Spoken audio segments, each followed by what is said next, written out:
Ruang bagi Anda pendengar kami dan juga warga Sumatera Barat secara umum untuk bisa sama-sama menggali dan menelusuri kembali kearifan lokal Sumatera Barat yang semuanya tentunya bernilai tinggi baik dalam filosofinya dan juga dalam aplikasinya.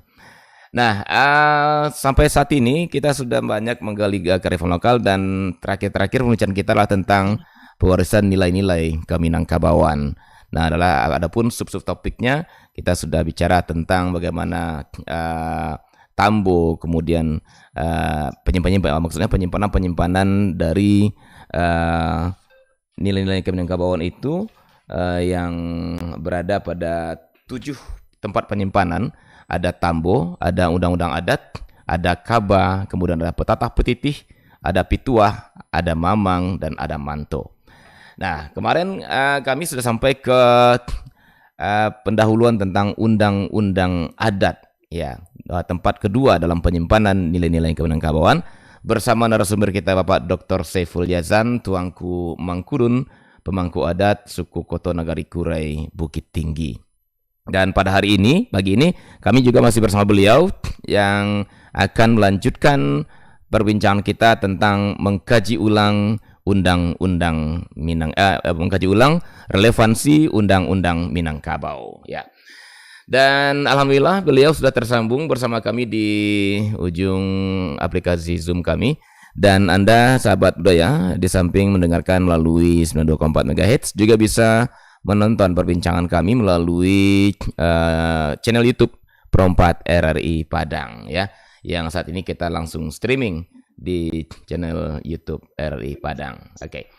Baik sahabat budaya, saya sapa dulu kehadiran narasumber kita Bapak Dr. Saiful Yazan, Tuanku Mangkudun, pemangku adat suku Koto Nagari Kurai Bukit Tinggi, dan ternyata beliau juga salah seorang akademisi di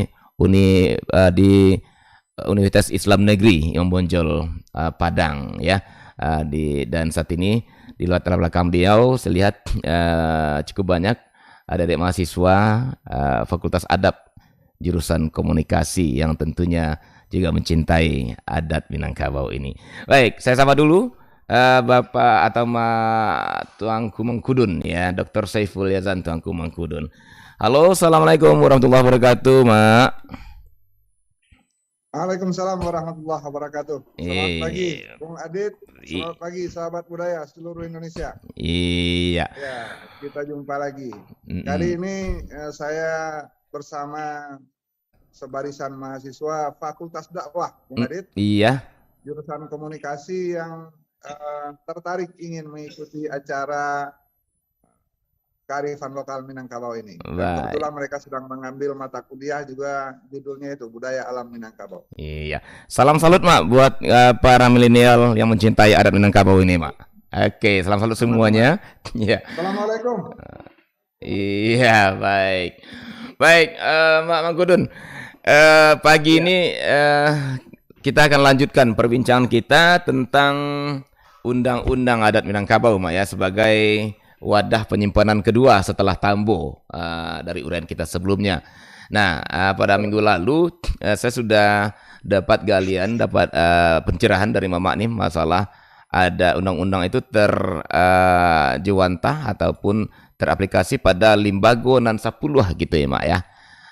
Di mana undang-undang adat Limbago. Iya, dilaksanakan oleh 9 pucuk, yaitu pelaksana utamanya ada 9 pucuk gitu ya, Mak, ya. Kemudian ada undang-undang nan 10 gitu. Ada yang pertama 4 undang, yang kedua ketika berikutnya 4 kato dan 2 cupak. Kan begitu ya, Mak, ya. Dari betul, apa kita. Nah, barangkali bisa di-review sedikit, Mak, sebelum kita lanjut tentang 4 undang ini, karena kemarin kita baru sampai undang-undang luar dan rantau kalau nggak salah. Silakan, Mak Mangkudun. Terima kasih, Bung Adit. Ya. Sahabat budaya, pagi ini kita lanjutkan bicara tentang warisan budaya Minangkabau, kearifan lokal Minangkabau, yang semuanya tersimpan dalam tuturan atau bahasa lisan. Ya, kemarin kita sudah membahas yang pertama, yang lisan itu namanya tambo. Para pendengar RRI Pro 4, ada 7 tuturan lisan yang menjadi tempat penyimpanan bagi nilai-nilai Minangkabau itu.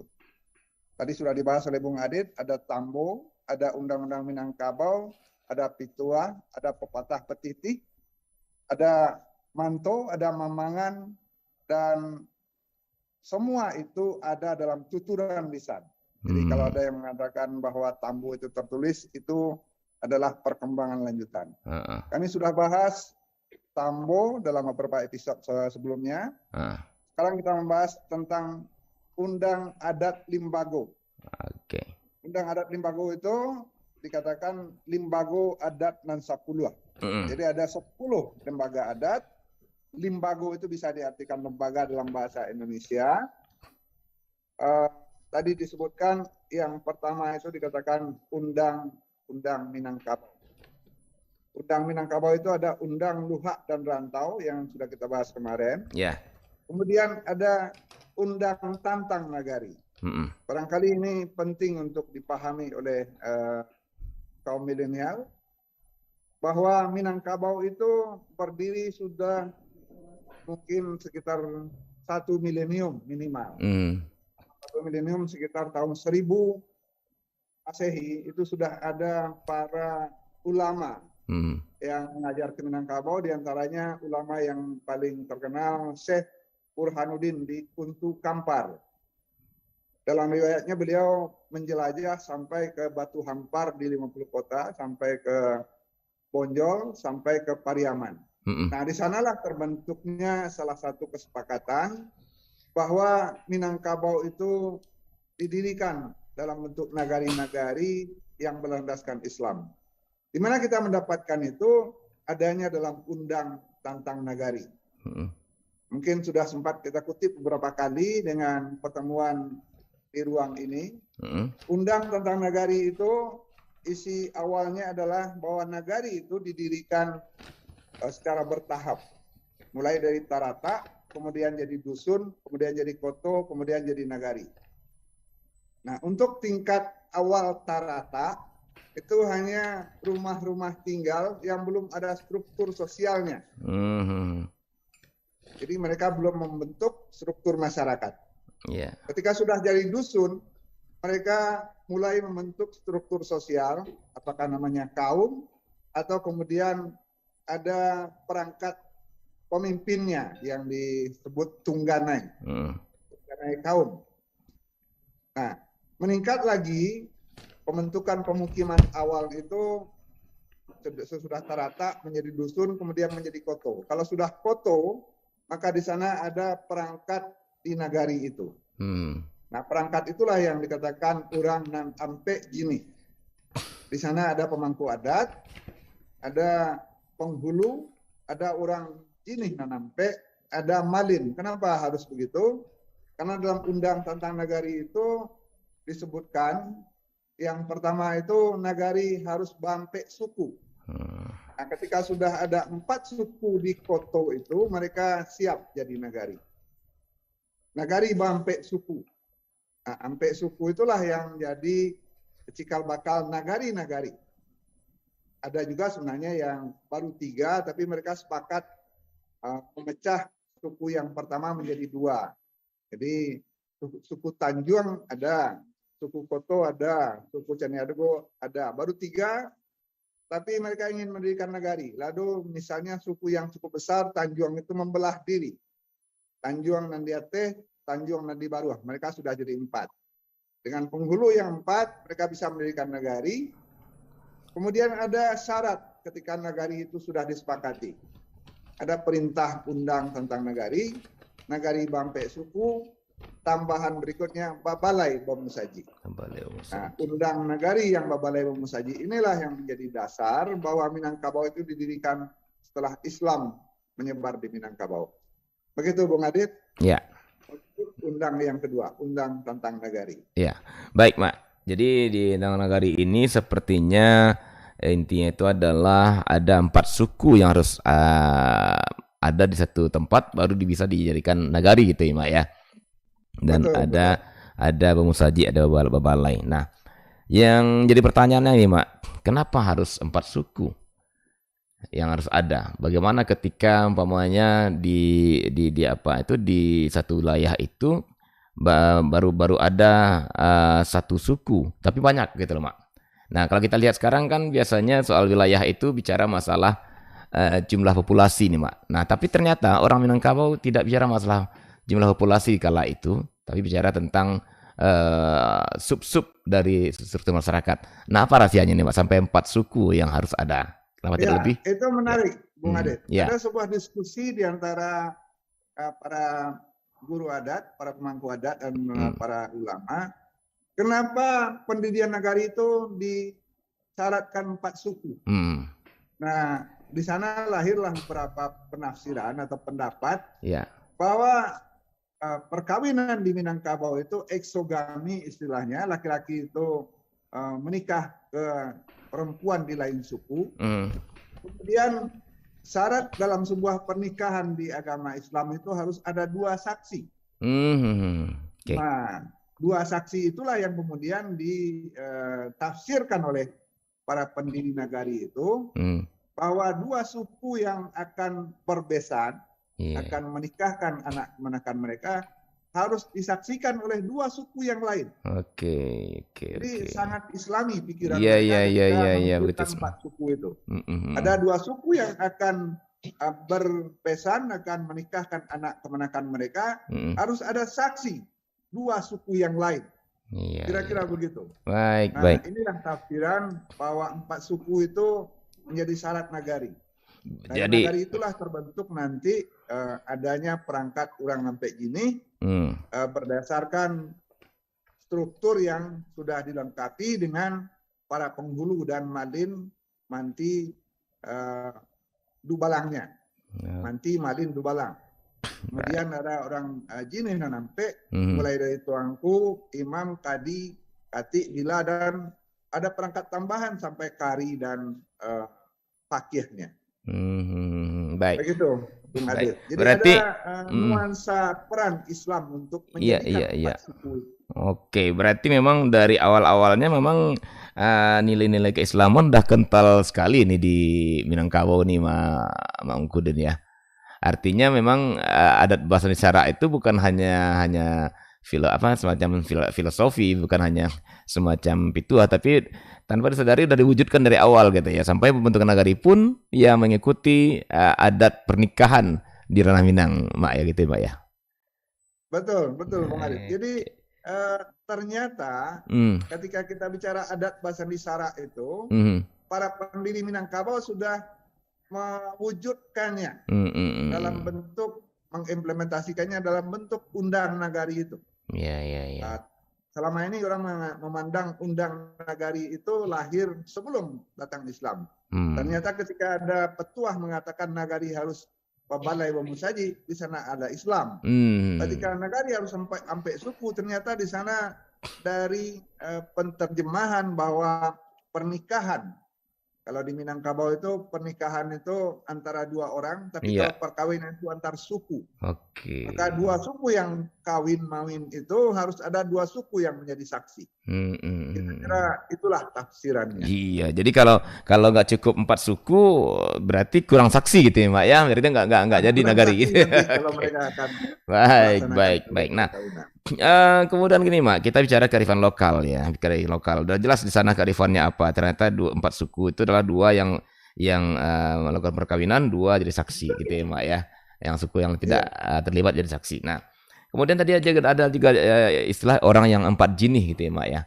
Di satu nagari itu harus dibutuhkan jinih. Nah, kira-kira kearifan lokal apa lagi nih, Mak? Kok 4 ada skala 4? Ini Minangkabau ini sepertinya sangat akrab dengan angka 4 nih, Mak. Nanti juga ada kata nanampe. Menarik, Bung Adit. Ada suku bangsa yang tidak suka dengan angka 4. Sehingga ada beberapa hotel yang hilang angka 4-nya. Gitu. Tapi orang Minang justru sangat suka dengan angka 4. Ya, kato nanampe, undang nanampe, suku nanampe, dan seterusnya. Ya, barangkali disinilah adanya pengaruh barangkali bahwa Islam itu sudah mulai mengisi relung hati para pendiri Minangkabau itu bahwa 4 itu lebih kuat daripada ganjil. Oke, baik. Kenapa? Istri itu 4 dalam juga. Islam dibolehkan 4 Itu dan juga seterusnya. sampai ke istri pun bisa 4 ya, Mak. Iya, Baik, Mak. betul. Baik, Mak, sebelum kita lanjut, Mak, mohon maaf. Kamera Mama Ya. mungkin bisa digeser sedikit arah Oh ya, ke saya hilang ya. ya Oke, gitu. silakan. Nanti oke. Nah, itu dia, Mak. Jadi apa ada jadi Orang sampai gini tadi ya ya. orang Pak Jinin. Jadi speechless ya, Mak, ketika ngomong 4 istri itu. Oke. Orang sampai gini Ya, adalah perangkat adat. oke. Jadi perangkat adat itu nagari itu harus pangulu. Pangulu itu 4 jenisnya. Hmm. Yang paling tinggi itu pangulu. Pangulu itu pemimpin yang tidak terlalu banyak bicara. Iya. Di bawah pangulu itu, bukan di bawah sebenarnya, di samping pangulu itu ada manti. Manti kalau kita terjemahkan dalam bahasa Indonesia menteri barangkali. Oh, gitu ya. Menteri utama dalam sebuah kaum. Mm-mm. Kalau pangulu itu hubungannya keluar kaum Mm-mm. dan memimpin kaum secara filosofis. Kalau manti itu dia memimpin ke dalam. Oke. Dia harus punya pengetahuan lengkap tentang kemenakan dan kaumnya. Mm-mm. Itu yang kedua. Yang ketiga ada malin. Malin. Dalam orang sampai gini itu ada malin. Malin itu adalah orang yang menguasai undang-undang, terutama tentu undang-undang adat dan undang-undang syara. Kemudian malin inilah yang diperbanyak dengan orang jini nanampe. Ya, kalau penghulu itu orang sampai gini, penghulu, manti, malin, dan ada yang keempat dubalang. Dubalang itu hulu balang mungkin dalam bahasa Indonesianya. Dubalang itu penjaga keamanan kaum dan penjaga keamanan nagari. Jadi ada penghulu, manti, malin, dubalang itu perangkat orang ampe jini. Kemudian dibentuklah perangkat berikutnya sebagai pengembangan dari malin tadi orang jini nanampe. Jini nanampe itu beda lagi, Mak, ya? Beda lagi, Mak, ya. Jadi orang ampe jini dengan jini na ampe beda lagi, Mak? Beda. Oke. Orang ampe jini itu istilah untuk para penghulu dan perangkatnya. Oke, kalau jini jini na ampe itu perangkat ulama. Oke, baik. Silakan, Mak. Apa tuh jini na ampe? Perangkat ulama itu yang di kelompok adatnya dia malin, tapi malin itu nanti diperbanyak. Berdasarkan tugas keagamaan, walaupun dikatakan ampe jininya, tapi orangnya banyak. Iya. Ada orangnya bernama kadi, itu sebagai hakim. Iya. Ada orang bernama khatib sebagai juru bicara atau khatib di sebuah masjid. Iya. Ada imam, kemudian ada qari, ada bilal, qari yang baca Quran. Kari itu sudah jadi gelar di Minangkabau. Oh ya. Ada Bilal yang jadi Mak Kari itu memang dari Kori itu ya, Mak, ya? Dari Kori. Oke, itu ya. Oke. Kemudian ada Fakih. Dari Fakih. Fakih. Fakih itu orang yang ahli ilmu hukum syara. Nah, kemudian ada gelar tuanku seperti saya ini. Dia pindah-pindah posisinya. Dia bisa tuanku sebagai pemangku adat di orang sampai ini. Tapi suatu saat ketika akan berdoa, dia juga didaulat menjadi orang yang tukang memimpin doa dalam sebuah perhelatan. Nah, jadi orang jini nanampe ini banyak sekali gelarnya. Tapi jenis tugasnya ya kira-kira tugas keulamaan. Terutama dalam menegakkan hukum syara. Jadi ini pengembangan dari manti atau malin nih, Mak, ya? Kadi Katib Imam bilang. Pengembangan dari tugas malin. Malin ya? Ya, malin. Oke, pengembangan dari tugas malin. Baik. Awalnya hanya sampai gini para penghulu manti, malin, dubalang. Ya. Kemudian malin itu hanya memahami hukum-hukum dasar. Ketika sudah spesialis dia diberi gelar atau jabatan yang lebih khusus seperti khatib, imam, bilal, dan kari. Itu ada gelarnya semua di tengah masyarakat Minangkabau. Iya. Nah, beda dengan orang Ampek Jini, Hmm. para penghulu itu diangkat berdasarkan kesepakatan kaum. Ya. Kalau orang Jini Nanampe, kesepakatan kaum mengikuti kemampuan atau kompetensi dari yang bersangkutan. Misalnya kalau dia memang bisa berkhutbah, maka dia diberi gelar khatib. Iya. Kalau bacaan Al-Qur'annya bagus, dia diberi gelar qari. Kalau dia azannya bagus, dia diberi gelar bila. Kemudian kalau ilmu hukumnya bagus, dia diberi gelar faqih atau faqih. Iya. Nah, jadi kompetensi dulu, baru kemudian kaum menyepakati dia akan diberi gelar apa. Ini sejarah Minangkabau juga ketika ilmu agama itu dijemput oleh anak kemenakan pergi ke surau, pergi belajar. Iya. Jadi seorang mama itu akan memilih kemenakannya akan dikirim ke surau mana untuk belajar ilmu tertentu. Nanti ketika dia pulang, dia diberi gelar tuanku untuk memimpin surau kaum atau surau nagari. Baik. Mak. Itulah perkembangan awal nagari. Oke. Mak, satu sesi saja lagi, Mak, di nagari. Di apanya, di undang-undang nagari ini. Nah, saya takut berlama-lama nanti poin kita makin banyak ke bawah, Mak, yang masih tersisa. Ya, betul. Tapi satu yang menarik, Mak. Ada 4 suku di satu nagari. Kemudian ada orang Ampek Jini yang memimpin nagari. Kayak gitu, Mak, ya. Ada Pengulu, ada Manti, Malin, Dubalang. Pertanyaannya, apakah mereka juga utusan dari masing-masing suku? Atau dipilih seperti apa, Mak? Gitu loh. Untuk orang Ampek Jini dipilih oleh kaum. Dipilih Jadi oleh tiap kaum. kaum mempunyai orang Ampek Jini. Oh, gitu. Orang Ampek Jini, Mak, ya. Jadi, Bukan apa ya? Bukan kalau Pengulu, Manti, Malin, Dubalang tadi namanya Ampek Jini, ya, Mak, ya. Ampek Jini. Ampek Jini. Kalau yang Katib, Kadi Imam Bila itu Jini Nampe. Oke, kita harus bedakan ini. Ini ada mahasiswa nih barangkali juga mesti apa ini ya. Ya, mudah-mudahan kebingungannya bisa berkurang. Jadi Ampek Jini adat Penghulu. Jini Nampe itu adalah jabatan-jabatan dalam keulamaan. Tugas keulamaan. Baik. Nah, Mak, yang itu, Mak. Jadi setiap suku punya Ampek Jini tadi, Mak, ya gitu ya.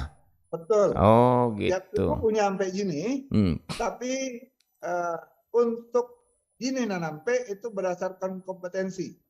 Bisa saja satu suku cuma punya satu orang tuanku, tidak punya qari dia, karena yang baca Quran tidak ada yang fasih. Dia hanya punya satu imam. Mungkin hanya dia punya satu faqih. Dan itu menjadi milik nagari. Orang Jini Nanampe milik nagari, orang Ampek Jini milik kaum. Oke, baik. Nanti ketika ada kesepakatan nagari untuk membentuk kerapatan adat, maka para penghulu itu menjadi anggota kerapatan adat. Baik. Nah, tuanku sebagai malin dalam kaum mendampingi penghulu dalam kerapatan adat. Iya. Ini jelas nih skemanya seperti ini. Jadi ada 4 suku.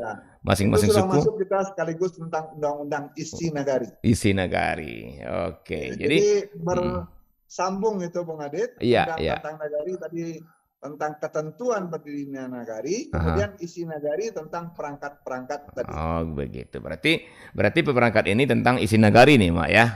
Oke, baik.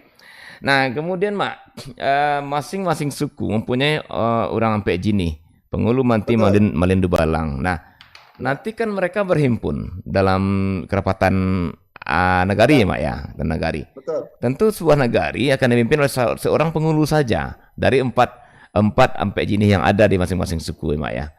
Nah, ini gimana nih cara memilih pengulu ini, Mak? Apakah ini kita kembali kepada undang-undang luhak dan rantau, Adit.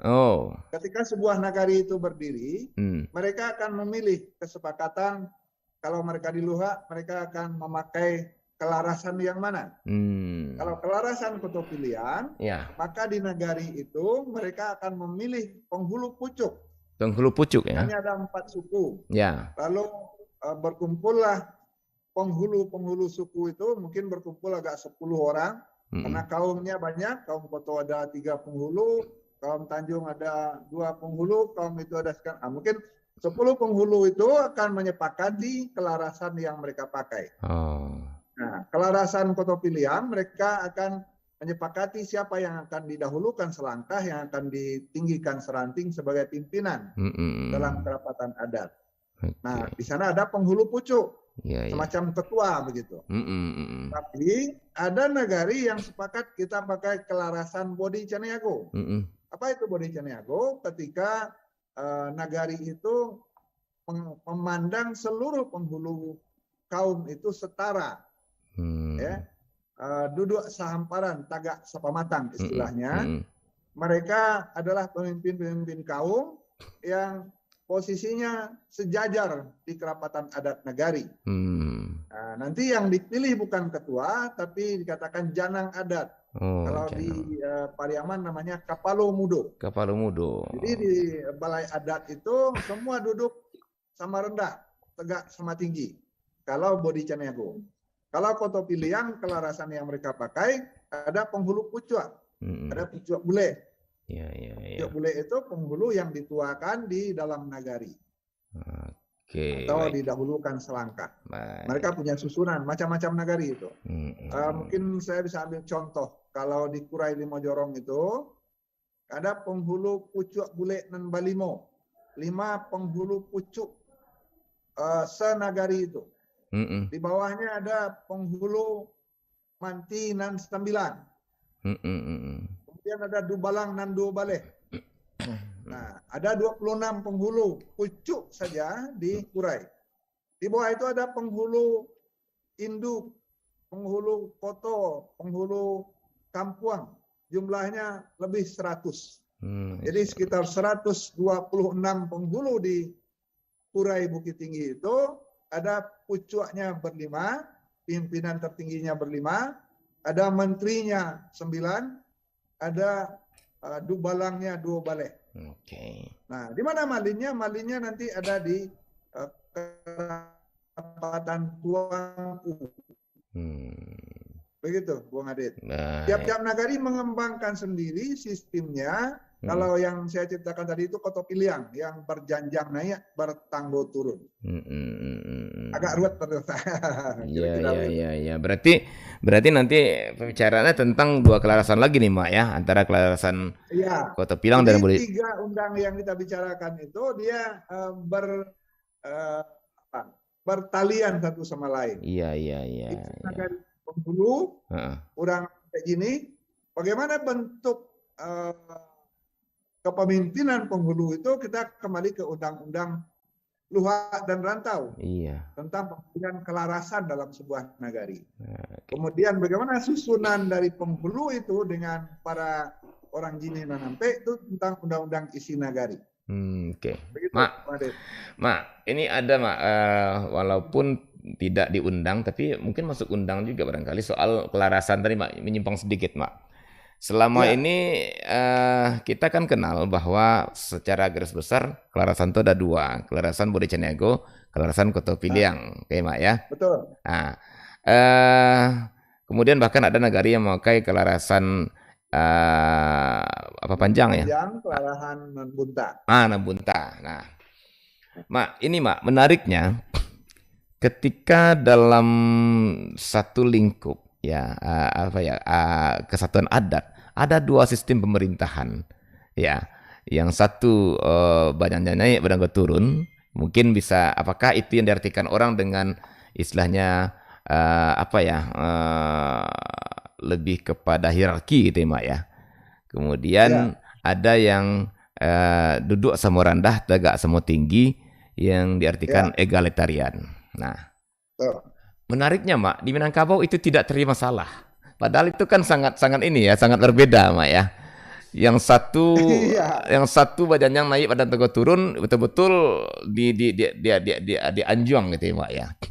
Betul-betul ditinggikan sasaran tiang gitu. Atau ditinggikan gitu ya, di anjuang. Sementara yang satu betul-betul egalitarian, sama rata semua. Ini kan sekarang dari filosofinya, ini kan agak berbeda nih, Mak. Tapi di Minangkabau damai. Bertentangan. Ya, itu dia. Nah, ini mana di mana? Apa nih kearifan yang ada di sini, Mak? Kita juga kali ini, Mak. Silakan, Mak. Ya, kenapa dalam Walaupun ya. ya, kalaupun kelarasannya itu foto pilihan, Hmm. ketika dalam rundingan adat mereka tetap egaliter. Kenapa? Sebab pemimpin tertinggi dalam kerapatan adat itu adalah musyawarah. Oke. Dan musyawarah itu harus untuk nanbana. Nah, kita ingat ada undangnya, Mama Barajo ke Manakan Barajo ke Mama Barajo ke Pangulu Barajo ke Mufakat Barajo ke nanbana. Jadi ketika dalam mufakat itu yang tertinggi bukan pimpinan adat, tapi kebenaran dalam musyawarah. Nanbana badi sendirinya. Jadi kalaupun dalam posisi dia adalah presidium tertinggi, dia bukan orang yang otoriter. Dia tetap bermusyawarah egaliter.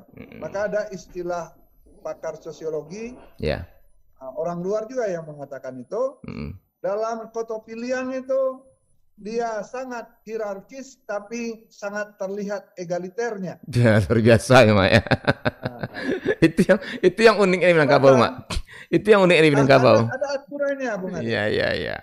Kenapa? Setiap penghulu itu dia punya batasan. Oke. Karena apa? Ada undangnya. Penghulu boleh dibantah. Dengan apa? Dengan undang. Iya. Mama boleh dibantah dengan ketua. Jadi walaupun dia penghulu pucuk, dia bisa dibantah ketika dia sudah melanggar undang. Yang benar itu berdiri dengan sendirinya, artinya bukan penghulu yang paling benar, tapi kesepakatan musyawarah mufakat. Oke, saya lanjut sedikit lagi, Bung Adit. Silakan, Mak. Kalau foto pilihan itu terlihat egaliternya, walaupun dia jelas hierarkis. Sebaliknya, Bodi Caniago yang dikatakan egaliter dan duduk sehamparan itu, ketika duduk di balai adat tidak juga sembarang tempat. Mereka juga terlihat ada hierarkisnya. Kenapa? Walaupun dia tidak ketua, walaupun dia tidak penghulu pucuk, walaupun duduknya sehamparan, tetap saja ada urutan berdasarkan posisi umur atau usia. Itu ada dua, usia kaumnya atau usia dia sebagai penghulu. Misalnya dalam sebuah nagari ada 4 suku. Yang paling pertama datang itu Caniago, yang kedua Kuto, yang ketiga Tanjung, yang keempat Paleman Siang. Ketika duduk di balai adat, mereka dengan sendirinya menyadari yang paling tua itu siapa? Oh, yang datang duluan, Caniago duduk di tempat paling atas. Dia Paleman Siang, dia datang paling akhir di nagari itu, dia akan tetap duduk di bagian yang lebih bawah di balai adat. Itu kesadaran, tidak dibuat dalam undang-undang, hanya dia dipakaikan saja. Dan itu dipatuhi itu, Mak ya. Walaupun tidak buat undang-undang tapi dipatuhi itu, Mak, selama share bersama gitu, Mak. Oke. Luar biasa, Mak. Saya sangat terkesan dengan dua kelarasan ini, Mak. Mungkin di lain waktu kita akan coba gali lagi nih persoalan dua kelarasan ini. Dua kelarasan yang seakan-akan saling berbeda tapi justru melengkapi, ya, dan mereka hidup damai. Oke, baik. Maka ada petuahnya begini, Bung Adit. Minangkabau itu keseluruhan memakai sebuah petua. Pilang pisang si kale utan, pisang timbatu nan bagata. Foto pilihan inyo bukan, Bodi Caniago inyo anta. Tamu tak pakai keduanya. Artinya walaupun mereka mengatakan kelarasan foto pilihan, mereka tetap memakai egaliter Bodi Caniago. Walaupun mereka egaliter Bodi Caniago, mereka tetap ada hierarkinya yang ada dalam hati masing-masing. Yang ini lebih tua, dia di depan. Yang saya lebih muda, saya bagian bawah. Dan yang menariknya lagi, Mak, ketika dia di Kota Piliang itu ditinggikannya hanya seranting gitu ya, Mak ya. Bukan satu batang. Bukan satu batang sampai ke pucuk, tapi hanya seranting ditinggikan gitu ya. Kemudian didahulukan hanya selangkah. Iya, bukan 1 meter, 2 meter enggak. Tapi bisa dijangkau gitu ya, Mak ya. Nah, ini mungkin ada filosofi juga, Mak ya. Filosofisnya begitu, Ah, pemimpin itu tidak berjarak dengan yang dipimpinnya. ah, Kemudian kepemimpinannya itu bukan yang menguasai atau yang superior daripada yang dipimpinnya. mm-mm, Dia hanya didahulukan selangkah seperti imam. mm-mm. Imam dalam sholat kan hanya didahulukan selangkah. Betul. Bahkan kalau kita hanya sholat berdua berjamaah, Mm-mm, itu tidak selangkah, hanya Setapak. jarak sejengkal. Ya, setapak, Mak ya. Iya, Oke. jarak setapak. Iya. Jadi filosofinya itu memang banyak sekali yang diwarnai Iya. atau diilhami oleh ajaran Islam. Mudah-mudahan nanti ada waktu kita buka lagi, Mak, masalah dua kelarasan ini. Menarik sekali. Baik, barangkali ada mahasiswa yang di belakang Mama mungkin ada yang ingin yang ingin ditanyakan, silakan kita berikan kesempatan ya Silakan. untuk lebih menghidupkan diskusi kita ya. Oke. Ada yang mau Ada ditanyakan yang barangkali? ingin ikut dengan Bang Adit? Ya. Ya. Ya, silakan. Dengan siapa nih? Kenalkan, nama saya Faisal. Ingin Ya. sedikit bertanya, menurut apa yang saya pahami dari penjelasan yang telah diutarakan tadi. Hmm. Sebelumnya mungkin saya akan sedikit sulit memahami karena saya di luar Minang, terutama dikarenakan ada sedikit istilah-istilah yang tidak saya mengerti, yaitu di sini ada Bapak menjelaskan tadi di dalam suku, misalkan di dalam suatu nagari ada 4 suku dan 4 suku tersebut memiliki hukum adatnya masing-masing. Di sana Bapak jelaskan tadi bahwasannya masing-masing kepala sukunya bermufakat dan memilih salah satu dari ketua atau pucuk dari pemimpin untuk menggunakan hukum dari salah satu suku. Yang ingin saya tanyakan adalah apakah tidak terjadi konflik dalam suatu suku tersebut jikalau terjadi perbedaan antara hukum dari suku lain dengan suku yang ini? Apakah tidak terjadi konflik? Dan lagi, apa yang menjadi syarat suatu suku lebih diutamakan daripada suku yang lainnya? Sekian mungkin yang itu dapat yang saya tanyakan sesuai dengan apa yang saya pahami. Sekian, terima kasih Bang. Baik, terima kasih. Siapa tadi ya namanya? Namanya? Faisal Bang. Faisal, Fakultas Dakwah. Faisal. Fakultas Dakwah. Jurusan Komunikasi ya. Oke, luar biasa, plus buat Faisal ya. Seorang milenial. Kan kita memilih nih ya. Biasanya, dan ini mungkin jadi pembelajaran buat kita hari ini. Yang akan sebentar lagi, 2 tahun lagi kita akan mengikuti yang namanya pemilu, Mak ya. Nah, ini kan bakal ini ya. Biasanya ada riaknya lah gitu ya. Nah, di Minangkabau ternyata dari dulu juga sudah ada pemilihan dan itu damai-damai saja gitu ya. Nah, gimana?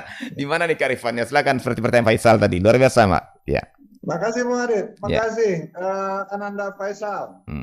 Dari Bengkulu dia, Bang Adit. Ya? Dia kuliah di UIN Imam Bonjol Padang dan tertarik dengan mata kuliah budaya alam Minangkabau. Ya. Baik, saya coba jawab yang ditanyakan oleh Faisal tadi. Ya, silakan, Mak. Tadi saya gambarkan dalam sebuah nagari yang dibentuk awal itu ada 4 suku. Suku itu mereka yang ada dalam satu garis keturunan. Oke. Katakanlah satu nenek perempuan, anak-anak, cucu-cucunya. Nah, tadi mungkin saya yang salah ucap atau mungkin salah penjelasan. Hukum yang ada itu sama di semua suku itu, kesepakatan karena konsensus. Tapi hakimnya dalam satu kaum itu adalah para pimpinan itu. Hakim untuk sebuah kaum adalah penghulu. Ya, ketika kemenakan atau anggota kaumnya bersalah, maka penghulu itu yang memutuskan hukumannya. Ya, hukuman itu tentu saja sesuai dengan kadar pelanggaran yang dilakukan. Nah, hukum yang dilaksanakan oleh sebuah kaum terhadap anggota kaum itu merujuk pada hukum yang disepakati bersama tentu saja. Disepakati oleh masyarakat Minangkabau. Itulah nanti yang dikatakan Undang 20. dan semua etika yang sudah disepakati tentang adat nanampe, adat nan sabana adat, adat istiadat, adat nan teradat, adat nan diadatkan. Itu ada dalam pengetahuan penghulu dan itu yang menjadi dasar hukum ketika mereka memutuskan sesuatu. Artinya hukumnya tidak berbeda. Maka Faisal, hanya hakimnya dalam satu kaum adalah penghulu. Dalam sebuah nagari, para penghulu itu berkumpul dalam kerapatan adat. Mereka biasanya memilih salah satu atau beberapa menjadi hakim untuk nagari mereka, adatnya. Mak, begitu Bung Ade. Yang sedikit Mak, saya mungkin mau memunculkan sedikit aja soal konflik tadi. Ini menarik ini. Artinya dalam pemilihan itu kan biasanya punya kepentingan, bukan punya apa ya? Punya masing-masing suku kan juga pengen penghulunya jadi pemimpin gitu ya. Nah, betul. Nah, kenapa di Minangkabau itu tidak ada konflik? Nah, ini atau dulu konflik terjadi, gimana, Pak? Ya, konflik saya pikir ada saja terjadi. Tapi karena proses mereka membangun nagari itu adalah proses musyawarah yang selalu berulang. Mereka akan menyadari mana yang lebih pantas untuk jadi pemimpin. Oh gitu. Untuk sebuah kaum saja, untuk memilih penghulu itu ada syaratnya. Syarat pertamanya Karambia tumbuh di Mato. Itu Karambia tumbuh di Mato. Seorang penghulu dalam kaum itu harus dari keturunan dalam jalur utama. Apa itu jalur utama? Ada neneknya yang jelas dalam kaum itu. Kalau dia dari nenek yang datang, dia belum boleh menjadi pemimpin kaum, kecuali tidak ada lagi calon. Itu yang pertama. Jadi ada sekian syarat untuk menetapkan seseorang menjadi pimpinan kaum. Nah, begitu juga untuk menetapkan sebuah kepemimpinan dalam nagari, itu proses musyawarah yang berjalan panjang di antara para pimpinan kaum tadi dalam kerapatan adat nagari. Nah, di sanalah lahir kesepakatan, konsensus, siapa yang akan dituakan, siapa yang akan didahulukan selangkah, yang akan ditinggikan seranting. Jadi proses musyawarah itu adalah perjalanan panjang yang tidak sekali jadi.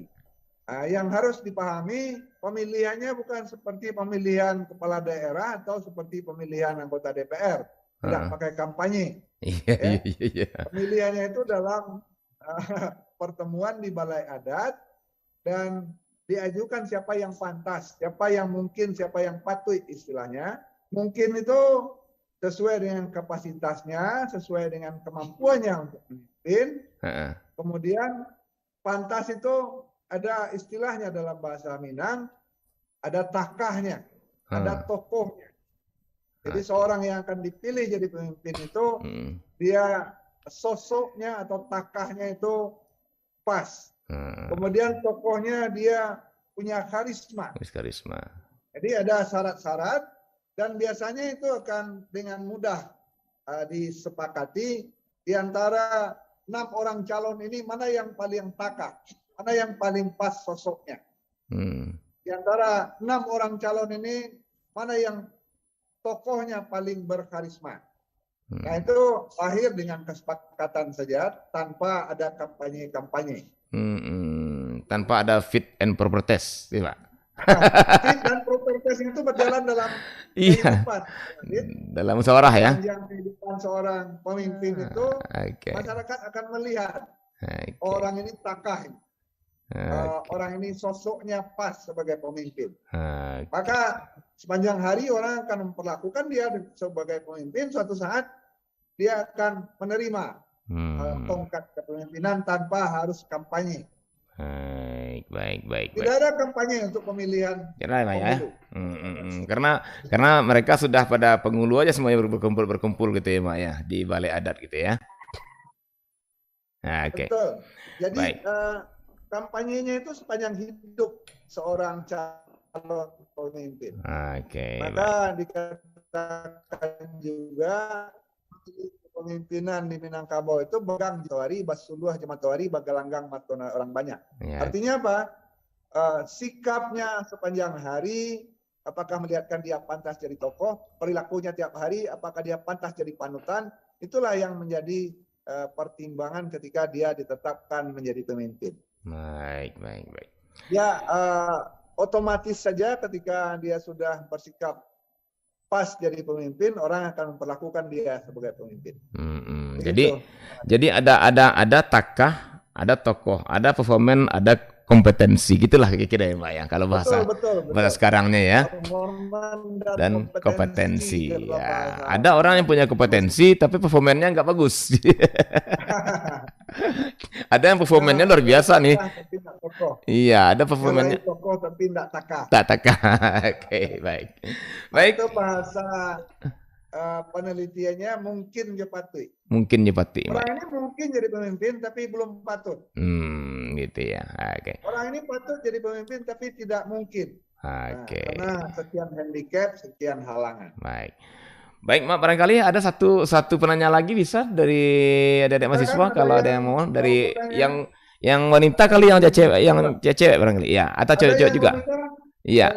Biar kita juga setara ini ya. Mereka ini mahasiswa Fakultas Dakwah jurusan komunikasi dan berasal dari seluruh. Oh ya, luar biasa. Orang ya, silakan. Bisa saat kita punya waktu 5 menit lagi, silakan. Ya. Oke, ada 5 menit, silakan. Ya. Mungkin biar kelihatan. Iya. Biar bisa kita kenal. Ya, dengan siapa tuh? Ya. Ada bahas tentang gelar. Jadi kalau ingin bertanya, apakah ada syarat untuk orang yang diberi gelar itu, Pak? Apakah ada syarat ya untuk dapat gelar itu? Baik. Syarat penetapan gelar. Iya. Gimana nih, Pak? Seperti Mama nih. Mama kan tuangku nih, ya. Tuangku tuangku Mengkudun. Nah, ini, Mak. Barangkali kenapa harus tuangku gitu ya? Kenapa bukan datua kan gitu, Mak? Nah, ini menarik juga nih, Dedek. Silakan, Mak. Ya, ini pertanyaannya relevan dengan yang tadi. Iya. Bahwa gelar itu akan disandangkan kepada seseorang berdasarkan kompetensi dan performan. Oke, gitu ya. Kalau istilah adatnya berdasarkan ketakahan dan ketokohannya. Jadi syarat gelar itu melekat kepada kompetensi dan apa istilah Bang Adi satu lagi? Performan. Iya. Itu kemampuan kepribadiannya dan ketokohannya. Kemudian penampilannya. Okay. Betul sekali. Betul, seorang yang saya dulu gelar pertama saya Sultan Rajo Intan ketika akan menikah. Oh begitu. Jadi syarat laki-laki yang akan diberi gelar itu satu, kalau dia akan menikah dia diberi gelar. Dapatlah saya gelar Sultan Rajo Intan, tapi kemudian kau memerlukan seorang perangkat tuanku sebagai pendamping penghulu, karena saya jadi staf pengajar di Universitas Islam, lalu dikatakan saya punya kompetensi untuk bicara sebagai orang yang sedikit mengerti syarat, diberilah gelar tuanku. Begitu untuk gelar yang lain seperti orang yang gelar khatib, dia dianggap punya kemampuan untuk menjadi seorang pelaksana khutbah dan seterusnya. Begitu Bung Adi. Memang ada syaratnya sesuai kompetensi dan performa. Nah, kalau begitu, Mak, ini turunannya nih, pertanyaannya, Mak, turunan dari itu. Mungkin pertanyaan terakhir nih sebelum kita berpisah. Kalau memang masing-masing terdapat syaratnya dan suku harus mengutus itu ke kerapatan adat, kerapatan kau adat ya, Mak ya.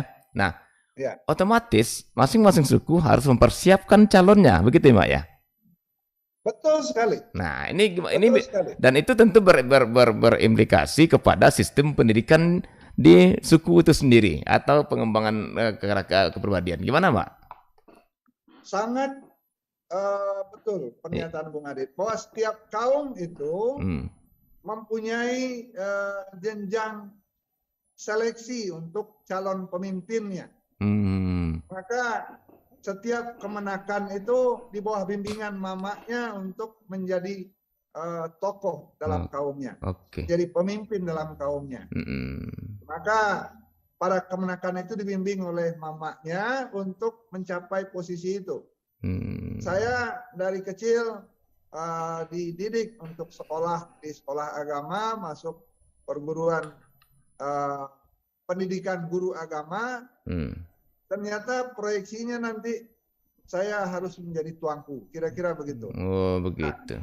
Seorang kemenakan yang punya kemampuan memimpin di antara kawan-kawannya diberikan pendidikan yang mengarah kepada calon pemimpin. Kira-kira itulah tugas seorang mama, mengarahkan para kemenakannya.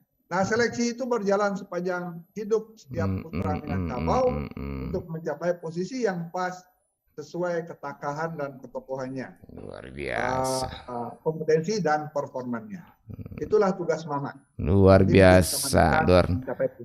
Luar biasa ya, Mak. Ternyata Minangkabau sudah punya sistem penyiapan kader. Minangkabau sudah punya sistem pendidikan usia dini. Ada contoh satu, Bang Ade. Iya. Kalau di daerah Padang Pariaman sampai saat ini masih berlangsung itu, para kaum itu memilih 1 atau 2 orang kemenakannya untuk pergi mengaji ke surau tuanku tertentu. Iya. Nanti pulang dia menjadi tuanku di kaumnya atau tuanku di nagarinya. Itu masih berlangsung sampai saat ini. Iya. Ya itu yang saya baca kearifan lokalnya, Mak. Ternyata Minangkabau sudah punya sebuah sistem penyiapan pemimpin, gitu ya, Mak ya. Punya, dan itu bukan asal-asalan, tapi dipilih dan dibekali, dididik gitu ya untuk jadi seorang pemimpin, gitu ya, Mak, di Minangkabau. Baik, mungkin ini juga topik khusus nanti. Ya, sistem kepemimpinan di Minangkabau. Baik, Tuanku, ini sepertinya saya sangat ingin lebih jauh berlama dengan mahasiswa, dengan Mak Tuanku berbicara masalah undang ini, namun waktu kita membatasi, Mak, kita hanya sampai pukul 9 ya. Mudah-mudahan di lain waktu kita bisa lebih dalami lagi. Namun sebelum berpisah, barangkali 1-2 kata, Mak, sebagai sebuah simpulan dari perbincangan kita. Silakan, Mak, gitu. Terima kasih, Bung Adit. Ya. Sahabat budaya seluruh Indonesia, bahwa dalam undang Tuha, undang tentang nagari dan undang isi nagari itu menggambarkan sistem kepemimpinan dalam masyarakat Minangkabau, sekaligus sistem bagaimana melahirkan atau menyeleksi dan menghadirkan pemimpin-pemimpin masa depan. Jadi masih sangat relevan kalau itu dipedomani untuk melanjutkan estafet kepemimpinan baik di tingkat kaum, nagari, bahkan untuk bangsa ini. Terima kasih, Bang Ade. Baik, terima kasih, Mak. Cocok sekali dengan topik kita, Mak, ya. Mengkaji ulang relevansi Undang-Undang Minangkabau. Dan itu sebuah rekomendasi juga, saya pikir, statement Mak terakhir masih relevan untuk dipakai dalam menyiapkan pemimpin, baik untuk daerah, ya, regional, dan mungkin ya untuk nasional. Kan gitu, Mak Tuanku, ya. Baik, Mak Tuanku, terima kasih atas waktunya, Mak, atas pencerahannya. Dan juga terima kasih buat adik-adik mahasiswa Fakultas Fakultas Dakwah ya. Fakultas Dakwah UIN Membonjol, jurusan Komunikasi. Iya, Fakultas Dakwah, jurusan Komunikasi. Terima kasih atas atensi Anda semuanya. Saya salut kepada Anda, para milenial yang begitu mempunyai perhatian besar terhadap adat Minangkabau. Apalagi nih kata Mak Mangkuto tadi, Mak Tuanku tadi, berasal bukan hanya dari Sumatera Barat, tapi dari luar Sumatera Barat. Mudah-mudahan Anda semuanya menjadi duta untuk mengabarkan ke luar Sumatera Barat, inilah Minangkabau. Begitu, Mak Tuanku, ya? Betul. Oke, Ya. Terima baik. kasih semua. Assalamualaikum. Iya, baik, terima kasih semuanya, terima kasih, Mak. Dan akhirnya sampai di sini dulu acara Kearifan Lokal Sumatera Barat. Mudah-mudahan lain waktu kita bisa berkumpul lagi bersama seperti ini dalam membahas topik-topik yang lebih menarik lagi. Akhirnya, sahabat budaya, sampai di sini acara Kearifan Lokal Sumatera Barat, dan terima kasih atas atensi dengar Anda. Selanjutnya kami akan segera bergabung dengan Perempat RRI Jakarta dalam Ragam Budaya Nusantara. Saya Hatur Rahman bersama Bapak Dr. Syaiful Yazan Tuanku Mangkudun, pemangku adat suku Koton Nagari Kurai Bukit Tinggi, dan sekaligus juga salah seorang akademisi Universitas Islam Negeri Imam Bonjol Padang. Mengucapkan terima kasih atas atensinya dan mohon maaf atas segala kekurangan. Akhirnya sampai jumpa di kearifan lokal berikutnya. Assalamualaikum warahmatullahi wabarakatuh. Waalaikumsalam.